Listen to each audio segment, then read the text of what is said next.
Hey, what's up, everybody? All right, so let me start. On May 13th, 2023, a mother and her son were disrespected by the owner at Bella Pizza. Now, the woman's son has autism and told him that he shouldn't be in there. She was also told that she was a bad mother and that her son needs a better teacher.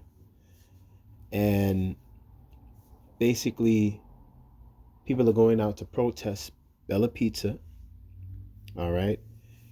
And it's happening this Friday, the 19th at 6 p.m. But I want to read some of the comments on the Facebook post because not everybody is in agreement with this boycott. And we know how boycotts can turn into protests, and we know how protests can become a bit, how you would say, dangerous or violent. So I'm going to read one comment here. It says, I'm happy to see black folks coming together to support one another. However, can we stop being hypocritical, pretending as though non-black owned businesses are the only ones that treat us like trash? If we want to hold businesses accountable for their actions, we need to go after the ones that are owned by our kind. I'm sick and tired of walking into black owned establishments only to be disregarded and ignored. Let's rid our neighborhood of businesses that don't treat us right. Why should we tolerate rudeness and disrespect simply because the owner happens to be black? Make it make sense. Another person wrote, the family already got their apology and money. Why do this? And so another person says, I'm pro support black, but some of the same black businesses we go to treat customers just as bad. And may I add, worse. We have to use our energy wisely. Equal rights for all and to all. Another person said he refunded money as well, though we as people pick and choose people we as people pick and choose people. NYC is rude. However, do we boycott Gucci and them? No. Another person said, enough is enough with this. I've never seen such self righteousness in my life. Nobody in here knows what transpired in that establishment. Here are the facts. The proprietor was rude to a customer. Said proprietor heard said customer's complaint via a third party and attempted to right the wrong by apologizing and refunding their money. That's where it should have ended. When someone apologizes, you give them the grace to improve their behaviors. You don't accept a refund and apology and then continue to try to ruin their livelihood. You got to be kidding me. Another person wrote, you ever protest for any kids in Queens getting shot? Asking for me. This isn't our fight. Put your energy elsewhere. Low key, this is harassment after a refund and an apology. And then this is the last one.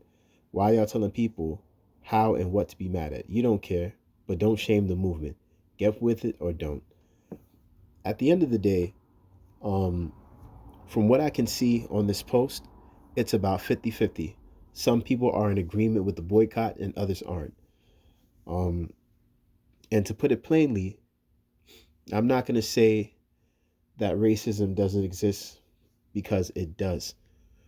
But according to some of these black individuals here that are commenting, they want to give this pizza owner grace. Now, I don't know if I told you guys, but on Sunday, I was verbally threatened in a post regarding this situation. And when I made my comments, this dude in the comment section, and it was on someone else's post, they shared this, and the dude just got nasty with me at the end of our conversation because he was sensitive. He was like, yo, the guy used to give out pizza. He always used to give me free stuff as a kid. And I told him, just because he's done all that, just because you think he can't be a racist doesn't mean that he is. Now, the original post that was online doesn't say anything about this man being a racist at all. It doesn't, you know? But that is, I guess, the insinuation of certain people who feel like, oh, this is racially motivated. Well, let's understand something, right? This here is predominantly a black neighborhood, right? This area of Jamaica Queens. Let's be real. And yes, you have Chinese food spots. You got a place called Yummy Taco. that is run by people that are Chinese, and it's a Mexican restaurant. You know, at the end of the day, there are lots of different people, and we don't want to think that one is racist, but you got to understand, you know, there has to come a point where we cannot be so weak as to let people just continue to disrespect us. I'm not going out there to boycott this pizza. If some of y'all want to do that, that's your thing. But this should be a peaceful boycott. Speak your piece, get your words across, and that's it. Now, I understand the thing about livelihood and all that. Nobody wants to lose their business or be canceled.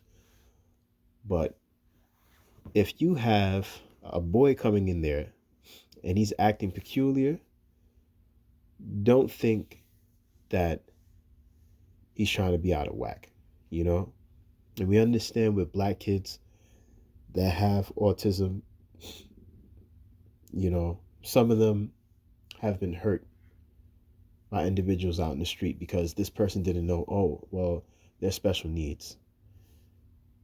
And that's really the heart of the matter. It's the fact that the owner did not know how to respond to that boy and disrespected his mother and didn't understand that this young man had autism. Could racism have played a part in this? Maybe. But looking at the situation, it was still wrong what happened. And yes, he issued an apology. But just because he issued an apology does not mean for a second that it won't happen again to somebody else. A lot of people out here have kids with special needs. What are you going to do the next time a child comes into your establishment and they're not what you expect them to be? Or they don't seem like they function like a normal kid. What are you going to do then? This is what I want people to understand. Open up your mind. All right. Anyway, that's it. Thank you guys for listening. Peace.